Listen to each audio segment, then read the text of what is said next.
Imagine a world ruled by fear. A kingdom where the cries of newborns are silenced before they can even breathe freely. Pharaoh, the most powerful ruler of his time, had declared an unthinkable decree: every newborn son of the Israelites must die. It was an era where hope seemed impossible, where mothers wept in secret, and fathers bowed their heads under the crushing weight of oppression. And yet, in the middle of this darkness, a story of light was about to unfold, a story so powerful, it would be told for thousands of years across nations, religions, and generations. It is the story of a child destined not just to survive, but to change the course of history. That child was Moses. Picture a mother, clutching her baby close, her heart pounding with both love and fear. She knows soldiers could come at any moment to take him away. But she also knows that this child's life is in the hands of God. With trembling hands but unshakable faith, she places her baby into a basket, sets him upon the flowing river, and whispers a prayer that would echo through eternity. This was not just the story of survival. This was the story of destiny. From a riverbank in Egypt to the grand palace of Pharaoh himself, Moses' journey would prove one eternal truth: when God has chosen a path, no force on earth can stop it. Stay with us as we uncover this breathtaking journey, the story of courage, faith, and divine purpose. And if you believe in stories that inspire the soul and strengthen faith, make sure to subscribe to The Sacred Path and join us as we bring history's greatest lessons to life. The birth of Moses begins in a time unlike any other, a time when the Israelites lived as slaves under the crushing rule of Pharaoh. For generations, the children of Israel had been forced into labor, building Pharaoh's monuments, enduring whips on their backs, and living under constant humiliation. Their cries rose to the heavens, prayers whispered in the night, waiting for deliverance. But Pharaoh, drunk with power and terrified of losing control, went further than mere slavery. His priests and advisors warned him, "A child will be born among the Israelites who will rise against you." And so Pharaoh made a decree that would stain history with blood. Every newborn Israelite boy was to be killed. Soldiers marched through villages, tearing infants from the arms of weeping mothers. Homes filled with terror, and a cloud of grief hung heavy over an entire people. It was into this darkness that a child named Moses was born. His mother, Jochebed, looked upon her son with both love and dread. For 3 months, she hid him from Pharaoh's soldiers. Every cry he made risked discovery. Every knock at the door sent her heart racing. Yet even in this unbearable fear, she clung to faith. She knew that her child was no ordinary child, and she trusted that God had a plan. When hiding him was no longer possible, Jochebed made the most heartbreaking decision a mother could ever make. With her own hands, she crafted a small basket from reeds, sealing it with pitch so it would float. She wrapped her baby in cloth, kissed his forehead, and carried him to the Nile. Imagine that moment, the trembling of her hands, the tears streaming down her face, the silent prayer escaping her lips. She placed her son into the river, not abandoning him, but entrusting him to the Creator of all things. As the basket drifted away, his sister Miriam watched from a distance. Every twist of the river, every ripple of the water, was a test of faith.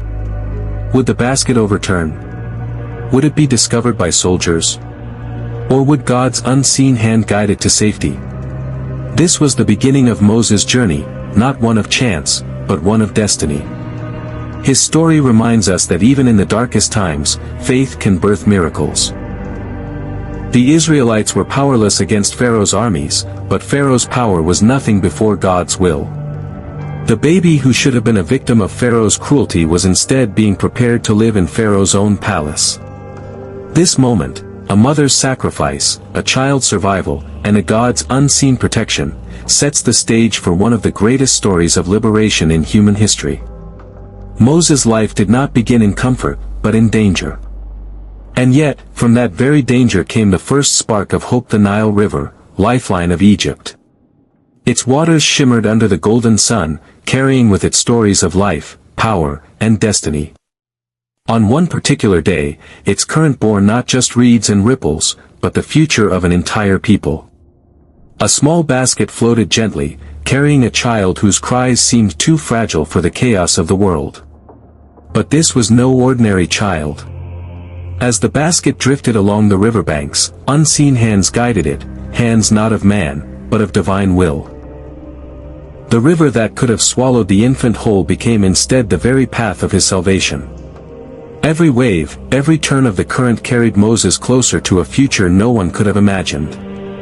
At that very moment, Pharaoh's daughter descended to the river with her attendants. She was the daughter of the very man who had ordered the death of every Israelite boy. Yet when her eyes fell upon the basket and she heard the faint cry of the baby inside, her heart softened. She ordered her servants to bring it ashore. As she lifted the infant from the basket, tears welled in her eyes. "This is one of the Hebrew children," she said. She knew the truth, but compassion triumphed over decree. God's plan was unfolding in ways beyond human comprehension. The child marked for death was cradled in the arms of Pharaoh's own daughter. The palace that sought to destroy him became his refuge.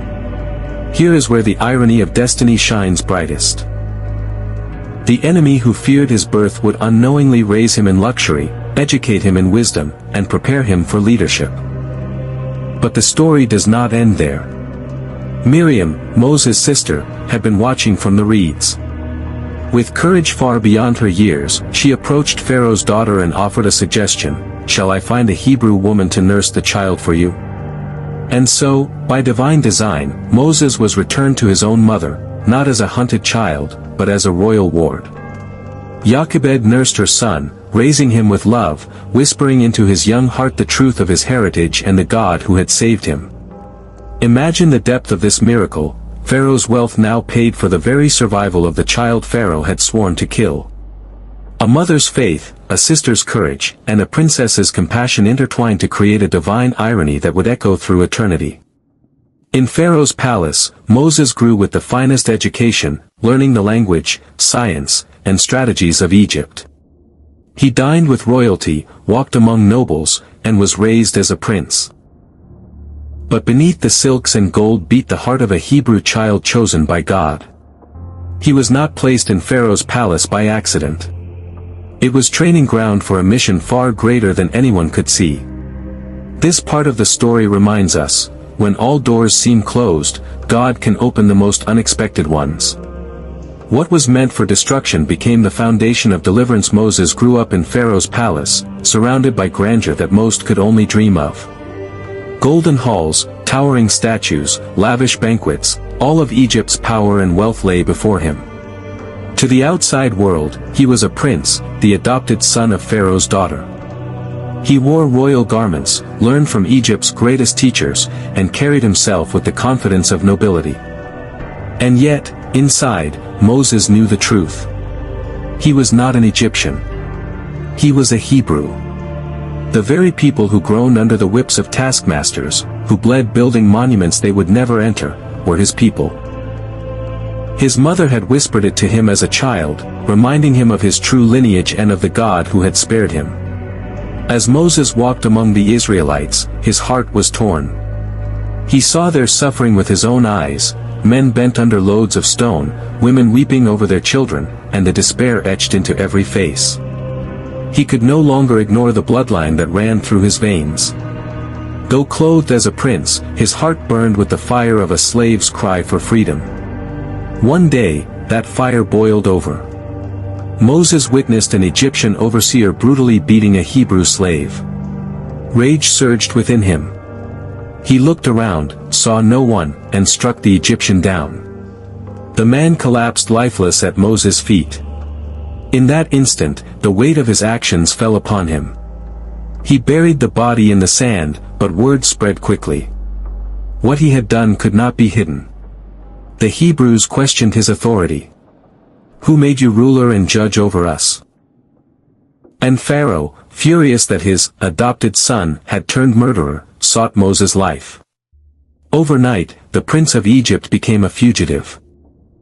Moses fled into the desert, no royal guards, no servants, no silks or jewels.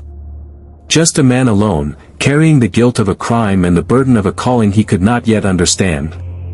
The desert stripped him of everything Egypt had given him. The blazing sun, the endless sands, the silence of exile, it all pressed upon him. Yet it was here, in this wilderness, that God was shaping him. In Midian, Moses found shelter with the family of a priest named Jethro. He married Zipporah, Jethro's daughter, and began a new life as a shepherd. From prince to fugitive, from palace to pasture, his life seemed turned upside down. But in truth, this was preparation. Shepherding sheep in the wilderness was training for leading people through the desert. Solitude was training for patience. Loss was training for faith. The boy saved from the Nile, the prince raised in Pharaoh's house, was now a wanderer. But destiny was not finished with Moses. For beyond the horizon of exile, a flame was waiting. A flame that would not burn out years past in Midian. Moses, once a prince of Egypt, now lived a quiet life as a shepherd. Day after day, he led flocks across barren landscapes, his heart still carrying the weight of his past. Perhaps he thought his story was over, that his life would end in obscurity, far away from the grandeur of Egypt and the cries of his people. But God was not done with him. His true purpose was only just beginning. One ordinary day, Moses led his flock to the far side of the wilderness, to a mountain called Horeb. As the sheep grazed, something caught his eye, a bush engulfed in flames. Yet it did not burn. The fire blazed, but the branches remained whole, untouched by destruction. Curiosity stirred within him, and Moses stepped closer. Then came the voice. A voice that echoed like thunder yet spoke with intimacy, "Moses, Moses." Startled, he answered, "Here I am." "Do not come any closer," the voice declared. "Take off your sandals, for the place where you are standing is holy ground. I am the God of your father, the God of Abraham, the God of Isaac, and the God of Jacob." Moses trembled, covering his face in awe and fear. God continued, "I have seen the misery of my people in Egypt. I have heard their cries. I am concerned for their suffering. So I have come down to rescue them, and I am sending you to Pharaoh to bring my people out of Egypt." Imagine Moses in that moment, the weight of destiny crashing down on him. He, a fugitive, a shepherd, was being called to stand before the most powerful ruler on earth. Doubt filled his heart. Who am I to go to Pharaoh and bring the Israelites out of Egypt? But God reassured him, "I will be with you." Still, Moses hesitated. What if they do not believe me? What if they ask, "What is his name?" And God replied with words that would echo through eternity, "I am who I am. Tell them, I am has sent me to you." Moses protested further. He was not eloquent, not skilled in speech. But God answered, "Who gave man his mouth? Who makes him deaf or mute? Is it not I, the Lord? Now go, I will help you speak and will teach you what to say." Even as Moses wrestled with fear, God equipped him with signs and miracles, and even promised his brother Aaron as a helper. There would be no excuse left. This was the turning point. The shepherd of Midian was now chosen as the liberator of Israel.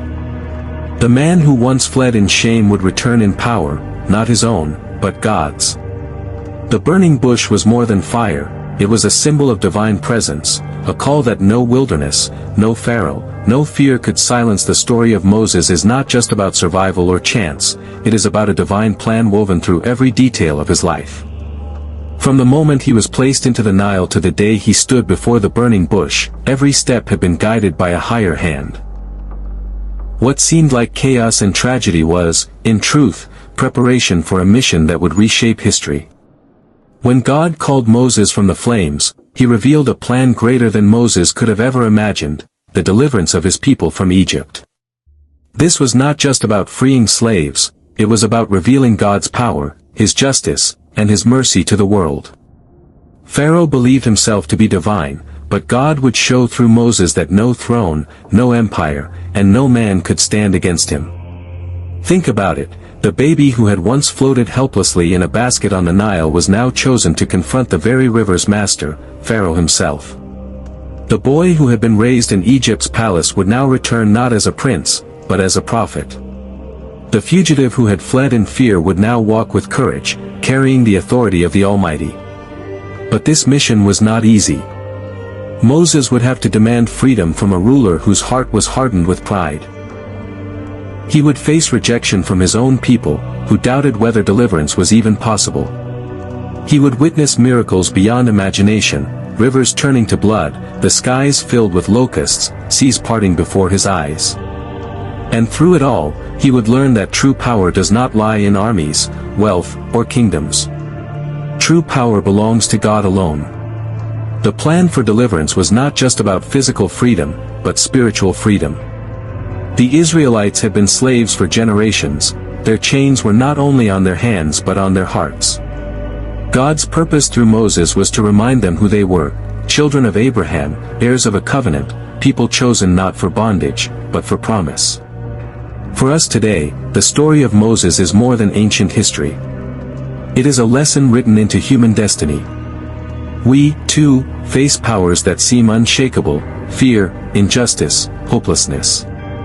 But the birth of Moses reminds us that God can raise deliverance from the most unexpected places. He can turn weakness into strength, exile into calling, and despair into triumph. Moses' journey from a baby in a basket to the leader of a nation teaches us one timeless truth: when God has a plan, no force in the world can stop it. The pharaohs of this world may rise and fall, but God's purpose endures forever. And so, the child once hidden in the reeds of the Nile would grow into the prophet who led his people across the Red Sea, a man chosen to remind the world that deliverance belongs not to kings, but to the King of Kings. From the shadows of oppression to the silence of exile, and from a burning bush to the courts of Pharaoh, the story of Moses reminds us that no life is too small, no beginning too fragile, for God's purpose to unfold. A baby's cry in a basket, drifting upon a river, became the spark of a revolution that changed the destiny of nations. It is a story that whispers across centuries: when fear surrounds you, when hope feels lost, remember that the same God who guided Moses is still guiding lives today. His protection is unseen, but his power is undeniable. What man intends for destruction, God can transform into deliverance. Moses' journey shows us that faith often begins in weakness: a trembling mother, a hesitant prophet, a fragile child, yet grows into a fire that no empire can extinguish. This is not just the story of one man, it is the story of how God works in the lives of all who trust Him. And so, as you reflect on the basket in the Nile, the palace halls, and the flames of Horeb, ask yourself, what basket has God set afloat in your life? What calling is waiting beyond your fears? If this story stirred your heart and reminded you of the timeless power of faith, then join us on the sacred path. Subscribe now, and continue this journey as we uncover the stories that shaped humanity, stories that still speak to the soul today.